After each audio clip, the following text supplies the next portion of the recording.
प्रयोगशाला में साबुन कैसे बनता है, साबुन किन किन तरीकों से बनाई जाती है, इस तरीका को एकदम सिंपल तरीके से समझाऊंगा कैसे साबुन बनता है। और सिंपली आप चाहे तो आप भी सोप जो होता है, जो साबुन होता है, जो डिटर्जेंट होता है, उसको आसानी से बना सकते हैं। देखो, नहाने वाले साबुन और कपड़ा साफ करने वाला साबुन दोनों अलग होता है, थोड़ा सा का डिफरेंट पड़ता है बनाते समय। तो आसानी से कैसे बनाई जाती है प्रयोगशाला में, और ये हर क्लास के बच्चों के लिए बहुत इंपॉर्टेंट है, कैसे प्रयोगशाला में साबुन बनती है, उसमें साबुनीकरण क्या होता है, उसमें डिटर्जेंट कैसे बनती है, इसको पूरे विस्तार से, मतलब साबुन की जो जानकारी है ना, पूरा विस्तार से जानेंगे। देखिए, सबसे पहली बात, साबुन बनाने के लिए आपको क्या क्या चाहिए। तो साबुन बनाने के लिए आपको उच्च वसीय अम्ल, चाहे उच्च कार्बोक्सिलिक अम्ल या उच्च वसीय तेल भी चाहिए। तेल, देखो, वसीय तेल का मतलब क्या होता है, चर्बी उर्बी, या कस्टर्ड तेल का भी प्रयोग कर सकते हैं, सोयाबीन तेल का प्रयोग कर सकते हैं, मतलब किसी भी तेल का प्रयोग करके आप साबुन बना सकते हैं। लेकिन मान लीजिए किरासन तेल लगा के आप साबुन बनाइए तो भैया तो आपके शरीर के लिए खाना खतरनाक हो जाएगा ना।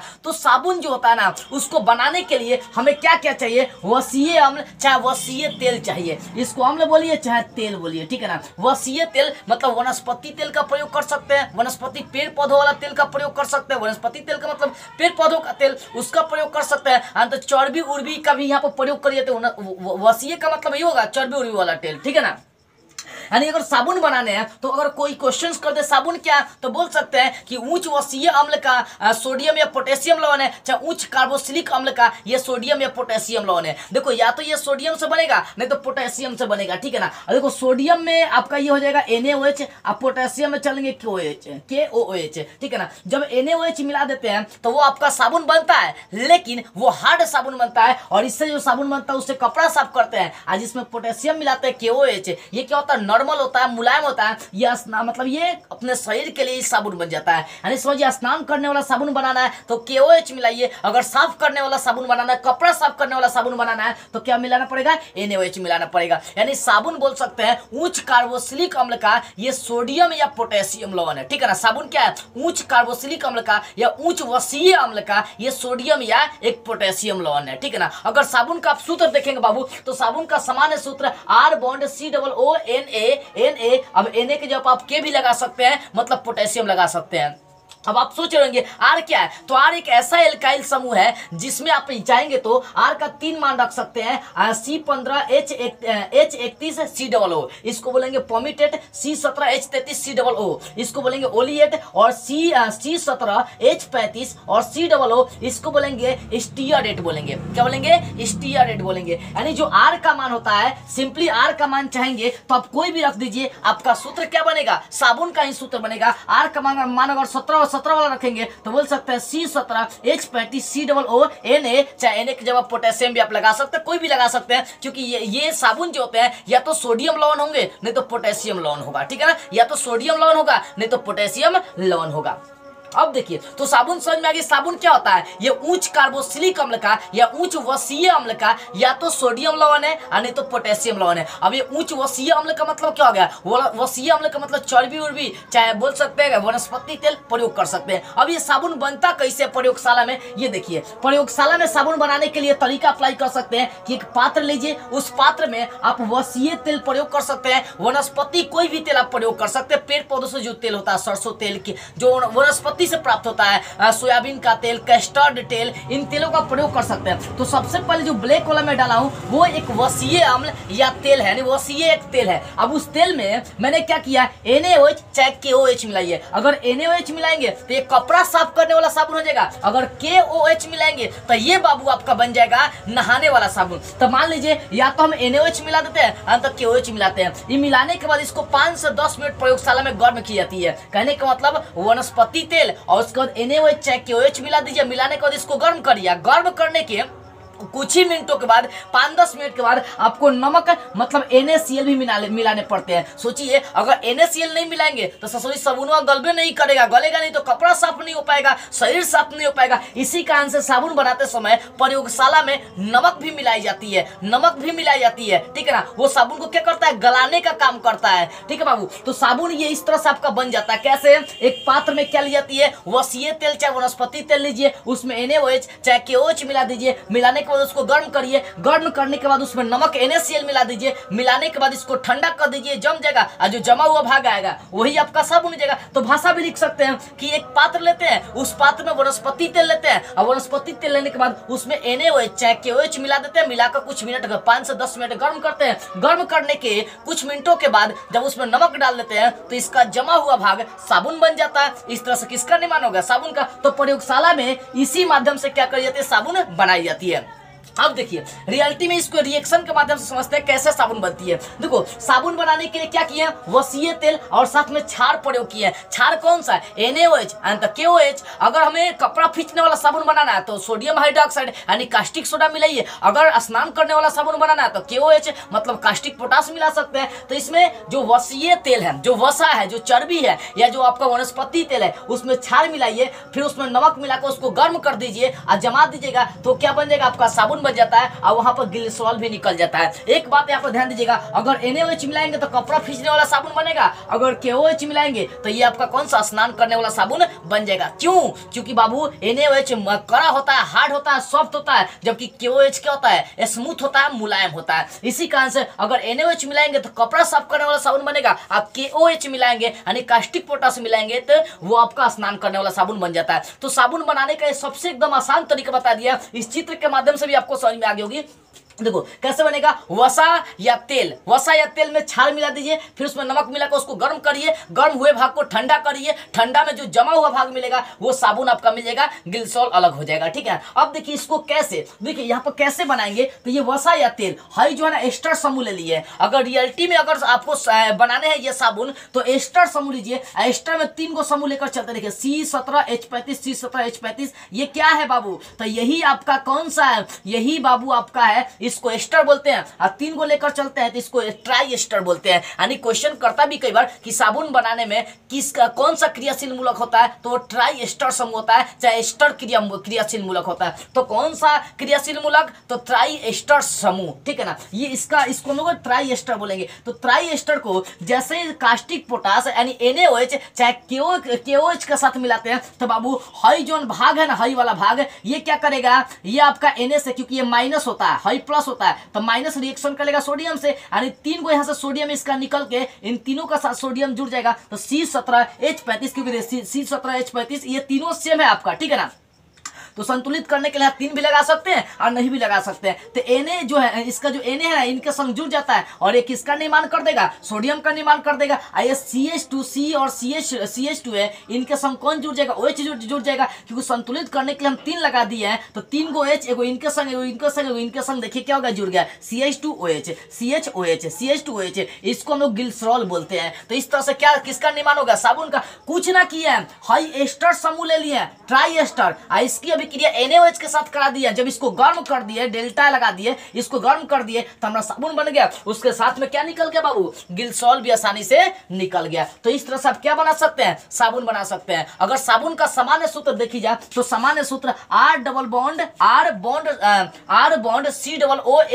Na चाहे के भी लगा सकते हैं, यानी Na के जगह पोटेशियम भी हो सकता है, क्योंकि जो साबुन होता है या तो वो सोडियम लॉन होगा या नहीं तो पोटेशियम लॉन होने वाला है। ठीक है, तो साबुन का सामान्य सूत्र है। ये जो R होता है क्रियाशील मूलक, इसका मान आप 3 को रख सकते हैं, या तो C15H31 है COO, कोई गलती नहीं होगा, या तो R का मान यहाँ पर रख सकते हैं C17H33 COO, या तो आप C17H35 COO रख सकते हैं। कोई भी रखेंगे तो साबुन का सूत्र ही बनेगा और इससे भी आप आसानी से गर्म करके उसमें नमक मिलाकर बना सकते हैं, साबुन बना सकते हैं। ठीक है ना, अब देखिए इतना तो बातें मुझे मेरे अनुमान से आपको आसानी से समझ में आ गई होगी। ठीक है ना, ये प्रयोगशाला में कैसे बनता है, ये अभिक्रिया कराकर ट्राई एस्टर से कैसे बनाते हैं। ठीक है ना, तो ये आप इसका प्रयोग करके आसानी से क्या कर सकते हैं? बना सकते हैं। मैंने ट्राई एस्टर लिया, उसमें कास्टिक सोडा या कास्टिक पोटास मिलाते हैं तो यहाँ पर क्या हो जाता है? ठीक है ना, तो यहाँ पर क्या बन जाता है? साबुन बन जाता है। लेकिन यहाँ पर जो साबुन बना है वो स्नान करने वाला नहीं, कपड़ा खींचने वाला साबुन है, क्योंकि NaOH मिला है। अगर KOH मिला देते तो वो कौन सा साबुन बन जाता है? सेम आपको स्नान करने वाला साबुन बन जाता है। ठीक है ना, तो ये कपड़ा साफ करने वाला साबुन आपका सोप बन गया। उसके बाद एक चीज देखिए, अब ये साफ करने वाला, कपड़ा साफ करने वाला साबुन बना, चाहे नहाने वाला साबुन बना है, तो आखिर ये कैसे कैसे ये गंदगी को साफ करता है? नहाने वाला साबुन भी तो भाई शरीर के गंदगी को साफ करता है, कपड़ा खींचने वाला भी शरीर के गंदगी को क्या करता है? साफ करता है। तो आखिर कैसे जो साबुन होता है वो शरीर के गंदगी को, चाहे कपड़ा के गंदगी को साफ करता है? देखिए इसको पहले समझिए। अगर हम लोग साबुन का संरचना सूत्र लेकर चलेंगे, देखिए इसमें क्या होता है, कार्बन 15 गो, हाइड्रोजन 31 गो, 32 गो, 33 गो ऐसे होते हैं। इस कारण से जो कार्बन है, हाइड्रोकार्बन वाला समूह है, इसको इस पूंछ टाइप का दर्शा देते हैं, इसको बोलेंगे हाइड्रोकार्बन। इसके अंतिम वाला भाग को जोड़ देते हैं C+O, यहाँ पे Na लगा दीजिए, चाहे आप वहां पर K लगा सकते हैं, ठीक है ना। तो इस संरचना सूत्र ये होगा किसका? साबुन का संरचना सूत्र हो गया इस तरह से। इसको पूंछ बोलेंगे, यानी इसको पूंछ बोलते हैं, इंग्लिश में टेल कहते हैं, इसको बोलेंगे सिर। इसको क्या बोलेंगे? अंत वाले भाग को सिर, इसको इंग्लिश में हेड कहते हैं। यानी समझिए पूंछ को इंग्लिश में हाइड्रोफोबिक भी कहते हैं, और जो सिर होता है उसको हाइड्रोफिलिक कहते हैं। कोलाइड जब आप पढ़िएगा तो उसमें पढ़ना है हाइड्रोफोबिक, लायोफोबिक और लायोफिलिक। इस कारण से इसको हाइड्रोफोबिक और हाइड्रोफिलिक, यानी पूंछ को हाइड्रोफोबिक और सिर को हाइड्रोफिलिक कहते हैं, ठीक है ना, क्योंकि यह हाइड्रोकार्बन होता है। यानी पूंछवा आप आसानी से बोल सकते हैं हाइड्रोकार्बन है। तो ये संरचना आपका निकल गया। पूछवा जो है ना C17H35 का ये आपका सूत्र हो जाएगा। और ये अंतिम वाला तो जोड़ ही दिए, Na के जगह पर बसरते याद रखिएगा K भी हो सकता है, Na के जगह पर क्या हो सकता है? K भी हो सकता है। तो ये अंतिम वाला जो सीरा होता है, ये इसको बोलेंगे सिर और ये बोलेंगे पूंछ। अब ये देखिए जो साबुन होता है वो आखिर कपड़े का साफ सफाई कैसे करता है भाई, इसको समझ लेते हैं। ये साफ सफाई कैसे करेगा, ठीक है ना। यहाँ पर इस चीज को मैं मिटकाता हूँ, शॉर्ट में आपको समझाने की कोशिश करूंगा। मान लीजिए ये गंदगी है, ये कचरा है, ठीक है ना। तो साबुन क्या करेगा? साबुन का जो ये सिर होता है, जो सोडियम होता है, ये गंदगी से आकर क्या होता है? चिपक जाएगा। यानी सिर जो होता है इसका गंदगी से आकर क्या करेगा? चिपक जाएगा। उसके बाद जो पूंछ होता है, ये पूंछ और जो आपका C+O बच रहा है, ये क्या करेगा? पानी से अपना संपर्क बनाता है। अब पानी से संपर्क बनाने के बाद इस टाइप से देखिए आकार बन जाएगा इसका, इस टाइप से आकार बन जाएगा। अभी समझा रहा हूँ ये कैसे आकार आपका बन रहा है, ये कैसे आकार बन रहा है आपका, देखिए इस चीज को समझिएगा, ठीक है ना। ये क्या बना दिया बाबू? तो ये कैसे, ये गंदगी अगर है, ठीक है ना, गंदगी है, तो इस सोडियम क्या करेगा? जाकर उस गंदगी से, उस कचरा से संपर्क बना लेगा, उससे उसको मतलब उसको क्या करेगा? मुलायम करने का काम करेगा। उसके बाद पानी से जाकर और सब भाग क्या किया? पूछ से सब पानी से संपर्क कर लिया, और जब एक बार खींचते हैं तो पनिया और जो ये आपका गंदगी है ये सब बाहर एक ही बार में आपका निकल जाता है, ठीक है ना। गति का तो नियम आप पढ़े होंगे कि जितना आप बल लगाते उतना वो भी बल लगाता है, ठीक है ना। आप देखिए किसी तौलियों को लेकर देखिएगा, चाहे किसी कंबल को लेकर देखिएगा, जब उस पर आप छड़ी से मारते हैं तो उस कंबल से धूल कण निकलता है, गंदगी निकलता है।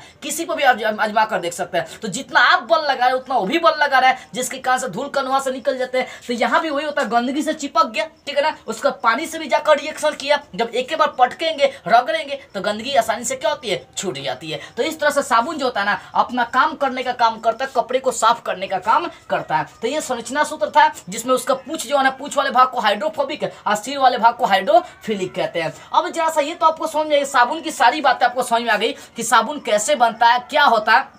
अब एक चीज देखिए, मैंने आपको बता दिया कि अगर आप वसीय अम्ल में NaOH मिला देंगे तो आपका कपड़ा साफ करने वाला साबुन बनेगा। अगर आप उसमें KOH मिला देंगे तो स्नान करने वाला, शरीर साफ करने वाला साबुन बनेगा। अब एक सबसे बड़ी मुद्दा यहाँ पर आपके लिए बाबू ये आ जा रही है, सबसे बड़ी मुद्दा ये आ रही है कि जो कपड़ा साफ करने वाला साबुन बना था भैया, उससे कपड़ा बढ़िया से साफ नहीं हो पा रहा था। इसी कारण से लोगों ने सरफ का निर्माण कर दिया, उसी का टुकड़ा टुकड़ा कर उसको संश्लेषित करके और अच्छे से तैयार किया गया, प्रयोगशाला में तैयार किया गया और उसका नाम दे दिया गया अपमार्जक। इंग्लिश में इसको डिटर्जेंट के नाम से जानते हैं। किस नाम से? डिटर्जेंट के नाम से जानते हैं। यानी सरफ का तो आप नाम सुने होंगे ना, सरफ को ही क्या बोलते हैं? अपमार्जक बोलते हैं, और अपमार्जक को इंग्लिश में डिटर्जेंट के नाम से जानते हैं। आखिर क्यों इसकी उत्पत्ति हुई? देखो, अपमार्जक की उत्पत्ति होने का सबसे पीछे रीजन था, साबुन जो बन रहा था, साबुन जो कपड़ा खींचने वाला था, उससे कपड़े ज्यादा साफ नहीं हो पा रहे थे। इसी कारण से डिटर्जेंट का प्रयोग किया गया, अपमार्जक का प्रयोग किया गया, क्योंकि ये झाग ज्यादा मात्रा में बनाता है और जो गंदगी होता है ना, अपमार्जक उसको पूरी तरह से पकड़ के निकाल देता है, ठीक है ना। जब भी आप कपड़े खींचते हैं तो साबुन का प्रयोग उतना नहीं करते हैं जितना आप सर्फ का प्रयोग करते हैं, ठीक है बाबू। तो अपमार्जक की जैसा बात करते हैं कि जो कपड़ा धोने वाला साबुन बन रहा था NaOH मिलाने से, वो अच्छी तरह से साफ नहीं कर पा रहा था। इसी कारण से वहां पर क्या बन गया? अपमार्जक बन गया। अपमार्जक कैसे बन गया? तो लिख सकते हैं साबुन का ही दूसरा रूप क्या है? अपमार्जक है, ठीक है। अब एक चीज और क्वेश्चन समझिए, जो साबुन बनाने की प्रक्रिया होती है उसको साबुनीकरण कहते हैं। क्या कहते हैं बाबू? साबुनीकरण कहते हैं। अब देखिए अपमार्जक मतलब डिटर्जेंट के बारे में कुछ जानते हैं। जो अपमार्जक होता है वो उच्च एल्केन सल्फोनिक या एल्किल हाइड्रोजन सल्फेट का सोडियम या पोटेशियम लवण होता है। यहाँ भी सोडियम या पोटेशियम लवण कर सकते हैं, लेकिन साबुन दो तरह का नहीं, सर्फ दो तरह का नहीं बनाएंगे। एक देह में रगड़ने वाला और एक कपड़ा खींचने वाला सर्फ नहीं होने वाला। हाँ, साबुन बनता है, इसी कारण से हम Na यानी सोडियम लवण से बनाएंगे। हाँ, पोटेशियम लवण, साबुन बनाने में सोडियम में पोटेशियम लवण था, लेकिन अगर अपमार्जक आपको सर्फ बनाने हैं तो आपको सिर्फ सोडियम लवण लेकर चलना होगा। तो बोल सकते हैं अपमार्जक जो होता है वो उच्च एल्केन सल्फोनिक या एल्किल हाइड्रोजन सल्फेट का सोडियम लवण होता है। अगर इसका सूत्र हम देखते हैं तो अपमार्जक का आसानी से सूत्र C18H29NaO3S, ये सूत्र हो जाएगा किसका? अपमार्जक का हो जाएगा। तो अपमार्जक के बारे में ज्यादा आपको नहीं जानना। जिस तरह से काम आपका साबुन करता है उसी तरह से अपमार्जक करता है, बशर्ते ही अपमार्जक डिटर्जेंट का क्यों निर्माण हुआ, क्योंकि साबुन जो कपड़ा साफ करने वाला था वो अच्छी तरह से कपड़े को साफ नहीं कर पा रहा था, इसी कारण से अपमार्जक आई, इसी कारण से डिटर्जेंट का निर्माण हुआ। ये कपड़े को जो होता है ना, ये साबुन की अपेक्षा ज्यादा मात्रा में साफ करता है, गंदगी को ज्यादा मात्रा में दूर करने का काम करता है, क्योंकि अपमार्जक जो होता है झाग बहुत ज्यादा बनाता है। और देखो साबुन में चाहे इसमें देखी जाए अपमार्जक में झाग बनाने का काम रेजिन करता है। कौन करता है बाबू? रेजिन करता है। ठीक है, देखो साबुन बनाया जाए चाहे नमक बनाया जाए, इसको गलने के लिए इसमें नमक ज्यादा मात्रा में मिलाई जाती है। नमक के माध्यम से ही साबुन बनाई जाती है, या अपमार्जक बनाई जाती है, या डिटर्जेंट बनाई जाती है। तो मुझे विश्वास है कि आपको ये साबुन बनाने की जो विधि है, साबुन बनाने की जो प्रक्रिया है, ये पूरे विस्तार से आपको समझ में आ गई होगी। ठीक है, यदि आप किसी भी विषय का इंपॉर्टेंट प्रश्नों का नोट्स लेना चाहते हैं तो स्क्रीन पे मेरा व्हाट्सअप नंबर, यहाँ से संपर्क कर सकते हैं। पहले आप फटाफट इनका स्क्रीनशॉट ले सकते हैं, एक बार स्क्रीनशॉट ले लीजिए और बढ़िया सा नोट्स तैयार करिएगा, क्योंकि हर क्लास के बच्चों के लिए उतना ही इंपॉर्टेंट है जितना अन्य टॉपिक आपके लिए इंपॉर्टेंट पड़ जाते हैं। यहाँ से ऑब्जेक्टिव 5 नंबर का 2 नंबर का भी क्वेश्चन आते रहते हैं, पूछता भी है प्रयोगशाला में कैसे साबुन बनता है। जय हिंद।